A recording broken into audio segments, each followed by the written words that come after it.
Would you believe me if I say কি এই মন্দিরে মায়ের মূর্তির সামনে ঝোলানো থাকে মানুষের খুলি আর হাড়গোড়। পুজো হয় গোপনে, পুজোর হোমে লাগে শ্মশানের আধপোড়া কাঠ, চিতার আগুন দিয়ে হয় মায়ের ভোগ আরতি। শুনতে অবিশ্বাস্যকর লাগলেও এটাই সত্যি।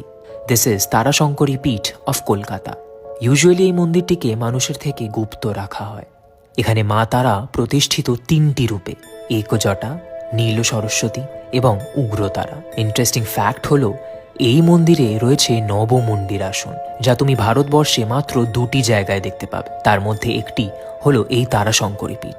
আরও জানতে পারলাম যে মায়ের পুজোতে কিছু এমন রিচুয়ালস হয় যা মায়ের সন্তানদের দেখা নিষেধ।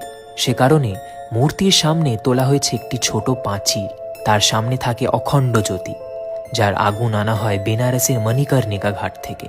তাই একবার হলেও দর্শন করে এসো মা Tarashankari. And follow shutter Artisan.